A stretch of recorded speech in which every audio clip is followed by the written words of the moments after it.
Muchos conocemos el desastre de Chernóbil ocurrido en Ucrania el 6 de abril de 1986. Fue un desastre que ha afectado a todo el planeta en las décadas que le siguieron. Aunque se conoce bastante del incidente y los hechos previos, algunas respuestas aún no tienen explicación aparente. Número. Tras el desastre de Chernóbil, muchas personas se presentaron para informar que escucharon y vieron cosas muy extrañas en los días previos al incidente, mientras los primeros en responder intentaban contener los incendios causados por la gran explosión de esa noche. Desde entonces, han surgido más historias inquietantes e inexplicables en Chernóbil y alrededores. Aunque la mayoría de estos relatos deben tomarse con cautela, un encuentro ha dejado a la gente helada desde entonces. Involucra a un hombre muy sensato que jamás soñaría con inventar historias de terror ficticias. El hombre en cuestión es Andrei Karsikov, un científico nuclear que en el 97 representó a la Universidad de Buffalo y viajó al sitio del desastre de Chernóbil, donde planeaba realizar investigaciones sobre los niveles de radiación en la zona. Me interesaban especialmente las zonas cerca del reactor 4, donde fue el desastre y murieron más personas. Gracias a la enorme explosión que ocurrió, los incendios que se desataron y la gran cantidad de radiación que se filtró en el área inmediata. Para ese momento, el famoso sarcófago de concreto ya había sido erigido, construido alrededor del reactor nuclear expuesto. Y André planeaba tomar algunas mediciones alrededor de la estructura, probablemente para comprobar si realmente era tan efectivo conteniendo la peligrosa radiación como se esperaba. Aunque ningún día en Chernóbil es común, jamás imaginé que este día tendría un aspecto paranormal. Hasta hoy, no se ha encontrado explicación plausible para los eventos que vivió durante su investigación esa mañana. Llegó al sitio alrededor de las 7:30 y se puso de inmediato a la tarea, tomando tantas lecturas de radiación en el área como pudo. Pero entonces, algo realmente extraño sucedió cuando se acercó al sarcófago. Escuchó los sonidos de alguien suplicando ayuda. Al principio creyó que imaginaba cosas, pues no veía a nadie cerca. Luego se dio cuenta de que la voz venía desde dentro del edificio y que estaba suplicando ayuda y pidiendo que apagaran un incendio. Asustado y preocupado, corrió a un edificio cercano donde había técnicos y les contó lo que oyó. Pero vio expresiones extrañas e incrédulas de los presentes. Le dijeron que nadie podía estar en el sarcófago porque llevaba 3 años sellado. Y además, si alguien hubiera logrado entrar de alguna manera, ciertamente no podría pedir ayuda, ya que perdería la vida muy rápidamente. Por la alta radiación en el edificio, dijeron que solo se podía entrar con un lector de huellas que permitía acceso a ciertas personas.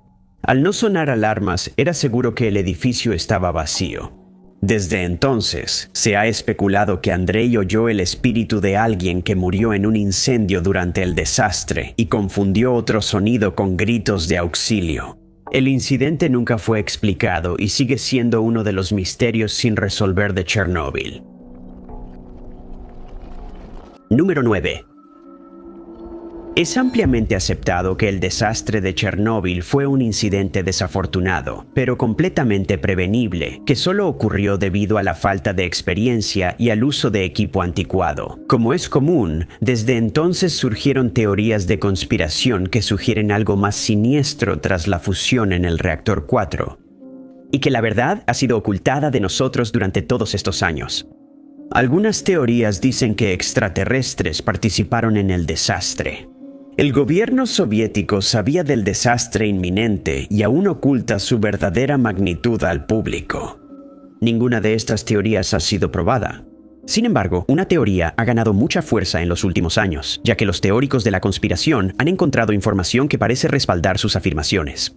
Por más extrañas que parezcan, ahora se sabe que segundos antes de la explosión en el reactor sucedió algo. Un pequeño terremoto, descrito por las fuentes como una leve vibración sísmica, fue detectado por el equipo de monitoreo en la zona. Esto probablemente no se informó por la magnitud de la vibración y porque fue opacado por los horribles sucesos de esa noche. Los teóricos de la conspiración creen que este terremoto oculta algo más. Ellos creen que no es coincidencia que el terremoto ocurriera poco antes de uno de los mayores desastres provocados por el hombre. La verdad de este temblor se ha mantenido en secreto por una buena razón. Algunos sugieren que el terremoto en Chernóbil fue provocado a distancia para iniciar la fusión nuclear y ocultar lo sucedido. Sin embargo, surge la pregunta, ¿quién haría esto y por qué? Los teóricos creen tener la respuesta. Sugieren que el gobierno de Estados Unidos o un grupo beneficiado provocó el sismo en el momento preciso. Esto hizo que la culpa recayera sobre los técnicos y supervisores de turno esa noche. Durante la prueba de seguridad ocurrió la explosión. Algunos creen que el sismo fue solo una coincidencia, pero influyó más en los eventos de esa noche de lo pensado. Se sugiere que causó más inestabilidad en el reactor durante la prueba y pudo ser un factor clave en los eventos posteriores. Número 8. Los eventos en Chernóbil involucraron a varias figuras importantes presentes durante la explosión o en la limpieza posterior. Eso cobró muchas más vidas. Muchas de estas personas han sido vistas como héroes o responsables del desastre, y la mayoría de sus nombres son conocidos. Una persona sigue sin ser identificada y su historia se conoce solo por una publicación en Reddit de hace más de una década. En la publicación, el hombre se identifica como Yuri, un músico que viaja por Europa tocando su piano en las tabernas que encuentra allí. Afirmó que durante el desastre de Chernóbil era parte de un grupo de danza y música estatal que actuaba en la zona. La noche del desastre, él y sus compañeros artistas recibieron una sorpresiva llamada del gobierno soviético. Se les pidió tocar y bailar en Pripyat, ciudad construida para los trabajadores de la planta y sus familias. Se les pidió hacer bailes y música para calmar a los residentes. Sin embargo, después de que les informaron sobre la explosión, la música y el baile probablemente eran lo último en lo que pensaban en ese momento. La tropa llegó a la zona de exclusión, un área de unas 10 millas de radio alrededor de la planta. Ingresaron al área horas después de iniciado el desastre.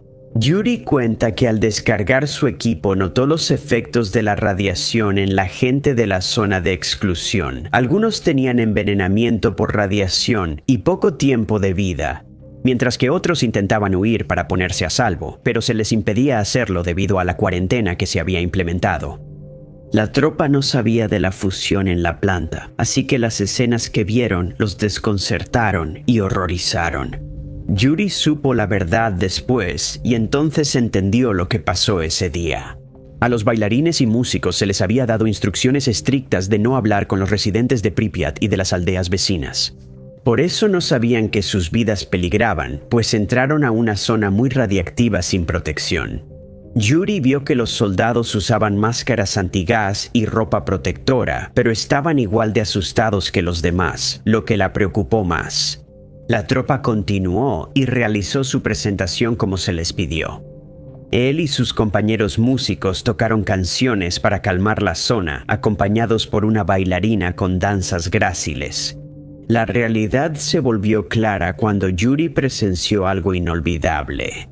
La bailarina se soltó el cabello y para Yuri parecía flotar en el aire como en una de sus danzas. Entonces se dio cuenta de que no se había soltado el cabello, sino que se le caía por la radiación en la atmósfera. Poco después, ella falleció, y más tarde esa noche, Yuri de alguna manera logró escapar de la zona de exclusión, después de lo cual viajó a Europa, y hasta el día de hoy sigue tocando el piano. Número 7. Durante décadas, la gente ha reportado avistamientos de objetos extraños en el cielo tras grandes desastres naturales como terremotos, pero no se limitan solo a estos eventos. Tras controlar el desastre de Chernóbil, algunas personas reportaron encuentros extraños. Antes de la explosión o mientras bomberos y personal de la planta intentaban contener el incendio. Algunos avistamientos son inquietantes y siguen sin explicación. Testigos dijeron que durante el peor momento del incendio miraron al cielo. Vieron una nave flotando sobre el edificio, algo que debería ser imposible. La radiación del reactor impedía que cualquier nave humana volara sobre el área. ya que habría afectado la electrónica a bordo y provocado que la nave se estrellara. Extrañamente, todos los testigos informaron que la nave permaneció suspendida en el aire durante casi 3 minutos antes de abandonar abruptamente el área. Esto puede parecer un cuento, pero algunos datos de esa noche confirman que ocurrió algo extraño e inexplicable. Cuando se vio la nave, los niveles de radiación alrededor del reactor 4 bajaron de repente y los técnicos no supieron explicar cómo, ya que los niveles debieron seguir aumentando considerando que el núcleo del reactor estaba expuesto a los elementos. Poco antes, la radiación se midió en unos 3000 miliröntgens. Pero cuando la nave misteriosa llegó, bajaron a 800 miliröntgens en segundos, algo que no debía ser posible. El incidente ha generado varias teorías que pueden parecer ridículas para la mayoría, pero algunos teóricos de la conspiración creen que son la única explicación posible para la disminución en estas lecturas. Sugirieron que extraterrestres visitaron la planta, y al darse cuenta de que enormes cantidades de radiación se estaban filtrando a la atmósfera, de alguna manera disminuyeron los niveles para salvar la mayor cantidad de vidas posible.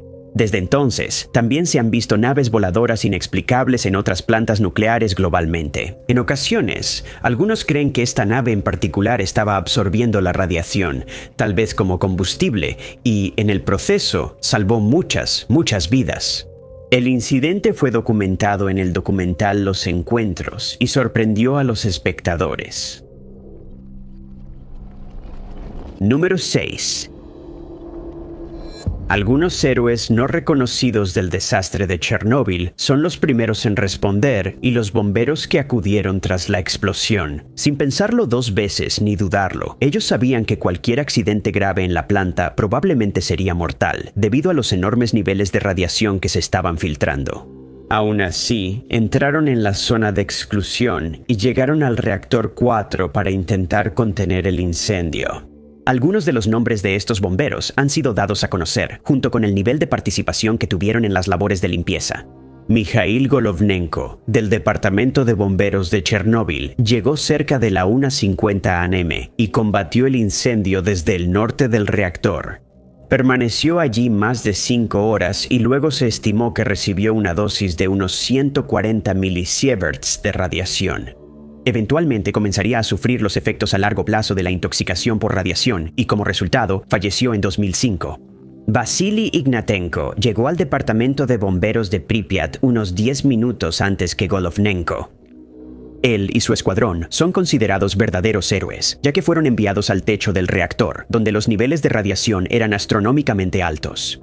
Esta orden se dio después de que se determinó que el incendio probablemente se extendería a otras áreas y que los otros 3 reactores estaban en peligro de verse afectados. Además, se observaron grandes piezas de grafito radiactivo en el techo del reactor vecino y era necesario retirarlas lo más rápido posible. Fue una de las tareas más riesgosas durante la respuesta al desastre. Pero Ignatenko y sus compañeros bomberos nunca dudaron mientras combatían el incendio en el núcleo del reactor. Sintió los efectos de la radiación y se debilitó. Al notar que 2 miembros de su escuadrón perdieron el conocimiento por la radiación en el techo, los llevó a un lugar seguro, aunque él casi estaba inconsciente. En el proceso, recibió una dosis masiva de 1440 milisieverts de radiación, lo que resultó en su hospitalización. Fue llevado al hospital número de Moscú, M, donde recibió tratamiento, pero fallecería solo 17 días después, más tarde. Golovnenko e Ignatenko son 2 de unos 600 socorristas presentes en el desastre, donde 31 murieron. 8 eran bomberos y empleados de la planta que recibieron dosis extremas de radiación. Se calcula que muchos más murieron en los meses y años posteriores. Número 5. A lo largo de la historia, la gente ha reportado ver criaturas extrañas y no identificadas en lugares de grandes desastres, como la explosión que ocurrió en Chernóbil. Uno es el críptido hombre polilla, originario de Point Pleasant, Virginia Occidental. Ahí se vio por primera vez al hombre polilla durante el colapso del Puente de Plata, que causó hasta 46 muertes. Testigos lo describieron como una figura humanoide alta con grandes alas similares a las de un murciélago. Agregaron que tenía grandes ojos rojos brillantes y que voló sobre el puente antes y durante el desastre. Desde entonces fue visto en Kane, Illinois, Pensilvania y Nuevo México. El hombre polilla es considerado un presagio de desastre, similar a otro críptido visto en Chernóbil. A esta criatura la llaman el pájaro negro de Chernóbil por su extraña apariencia. Algunos criptozoólogos lo llaman el hombre polilla de Chernóbil. Días antes del colapso, todo en el reactor 4 de Chernóbil marchaba según lo planeado. Nadie habría previsto el desastre que se avecinaba, o al menos eso parecía. Muchos creen que los trabajadores del reactor fueron advertidos del desastre, pero probablemente no entendieron la situación en ese momento. Días antes de la explosión, durante su turno, vieron algo desconcertante. Trabajadores dijeron ver una gran criatura negra volando sobre el reactor días antes del desastre. Y otros se presentarían para reportar el mismo avistamiento solo unas horas antes de que ocurriera la explosión. Algunos expertos en lo paranormal no están de acuerdo, pero se sugiere que lo visto esos días era el hombre polilla, quien habría ido a la planta para presenciar el desastre o advertir a los trabajadores de los peligros próximos. Algunos que vieron a la criatura no lo reportaron por miedo al ridículo o a perder su empleo.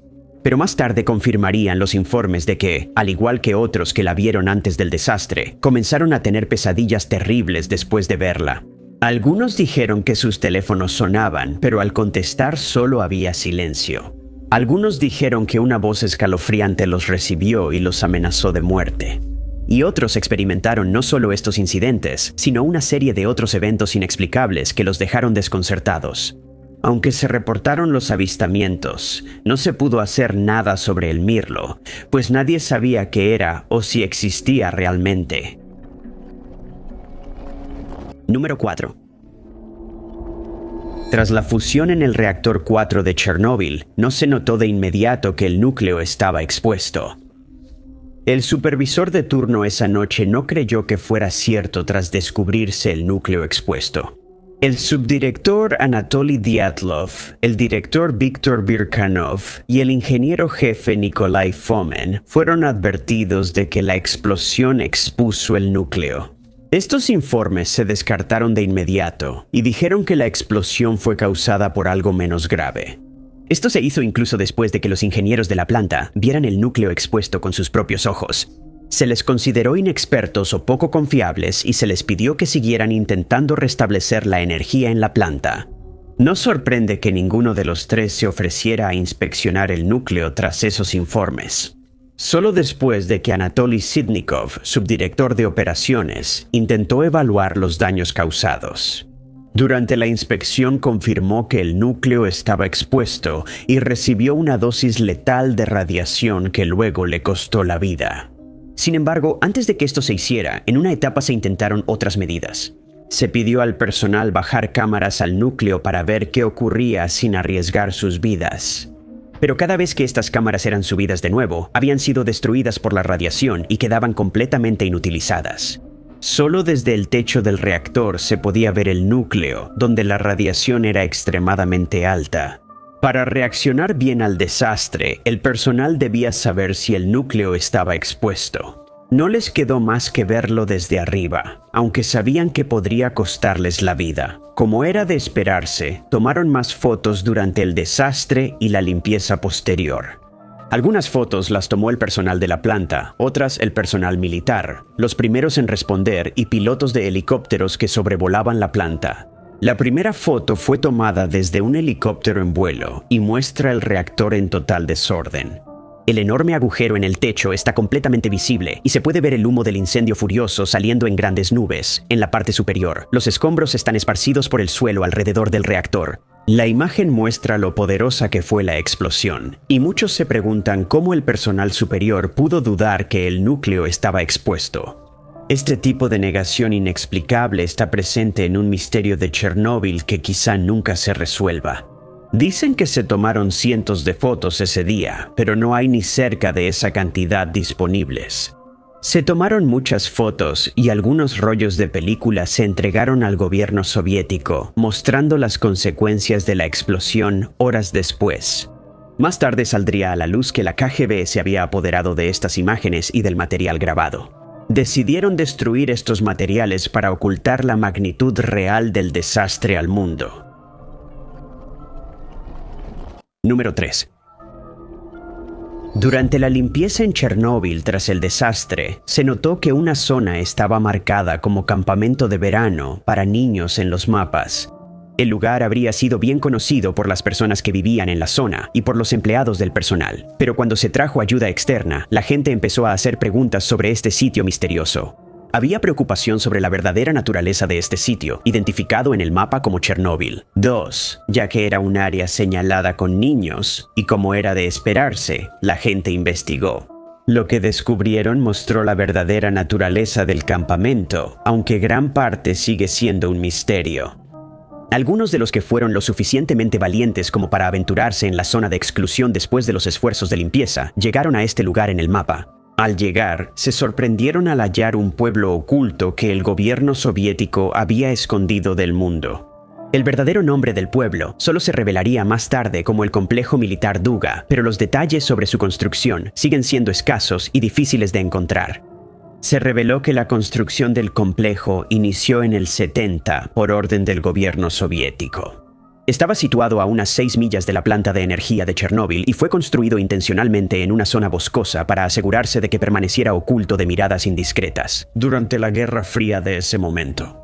Tanto la Unión Soviética como Estados Unidos estaban extremadamente paranoicos de que sus estrategias y secretos militares se filtraran al otro. Así que el secreto era la orden del día para generar aún más confusión. Se etiquetó como un campamento de verano para niños en los mapas, con la esperanza de que pareciera poco interesante para cualquier espía que pudiera haber estado presente en ese momento. Tras descubrir el sitio, quedó claro que no era un campamento de verano para niños. El gobierno soviético reconoció que tenía otro propósito antes de evacuar en 1986. Declararon que el complejo alojaba al personal militar e ingenieros que trabajaban en el radar Duga-I de alcance más allá del horizonte instalado en el sitio. El radar era esencial porque alertaba sobre ataques de misiles cerca de la planta de energía de Chernóbil. La seguridad y operación de esta matriz de radares se consideraban de importancia crítica. Y por lo tanto, el personal en el sitio debía sentirse lo más cómodo posible para que pudiera desempeñar sus funciones con un alto nivel de calidad.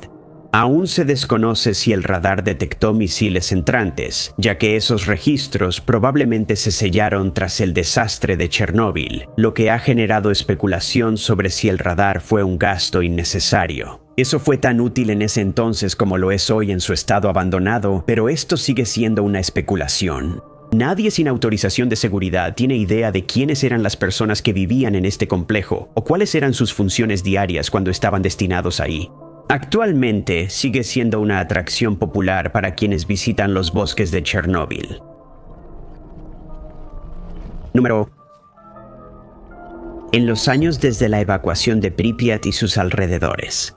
A pesar de las advertencias sobre la radiación, algunas almas valientes siguen entrando en la zona de exclusión en Chernóbil. Algunas personas han recibido el apodo de Stalkers. Son individuos que se cuelan en la zona de exclusión sin permiso para explorar las áreas alrededor de la planta y lo hacen completamente bajo su propio riesgo. Otros son turistas a quienes se les ha dado permiso para entrar a la zona de exclusión, siempre y cuando estén acompañados por un guía turístico experimentado que conozca muy bien la zona de exclusión. ¿Y quién puede guiar a estos grupos lejos de las zonas irradiadas peligrosas que han sido identificadas? Estas áreas peligrosas están claramente marcadas en los mapas. Quien por error o intención llegue a estos lugares puede exponerse a altas dosis de radiación que dañen gravemente su salud. Incluso algunos de los empleados del gobierno que trabajan en el sitio evitan entrar a estas áreas sin la ropa protectora adecuada que se requiere. En la mayoría de los casos, los datos de estos puntos críticos se obtienen con drones. Una de las áreas más peligrosas cerca de la planta es el Bosque Rojo, una zona de 4 millas cuadradas alrededor de la planta que aún sigue siendo altamente radiactiva hasta el día de hoy. El bosque se llama así por los escoceses. Los pinos expuestos a altas dosis de radiación durante el desastre volvieron sus hojas y las de sus retoños de un tono rojizo extraño.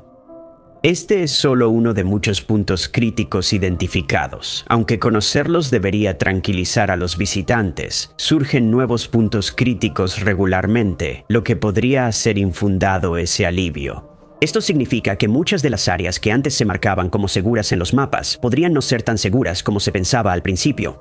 Muchos visitantes pudieron recibir radiación, aunque se les aseguró que solo recorrían zonas seguras en 1919. Investigadores de la Universidad de Bristol viajaron a la zona de exclusión con drones para detectar puntos críticos ocultos no descubiertos. Llegaron con equipos de monitoreo, ropa protectora y suministros para mantenerse seguros al mapear estos puntos críticos a distancia. Establecieron su base en el Centro Ecológico de Chernóbil, desde donde se monitorea continuamente la zona de exclusión, y allí recibieron suministros relacionados con la radiación. Placas dosimétricas para medir dosis debían usarse siempre en la zona de exclusión. Tras terminar las revisiones previas, pudieron desplegar sus drones sin restricciones. Pronto hallaron un punto caliente no identificado antes. El equipo mostró eso. Un pequeño depósito de chatarra en el pueblo de Copachi, que está situado a unos 3 kilómetros de la planta de energía, mostró altos niveles de radiación y se utilizó un pequeño avión de ala fija para mapear el área. En los días siguientes, el grupo de investigación identificó áreas con radiación extremadamente alta que el gobierno ruso desconocía. Con más investigaciones, se espera identificar todos los puntos críticos alrededor de la planta, y que los visitantes del sitio puedan mantenerse a salvo de la radiación destructiva que aún permanece allí. Número 1.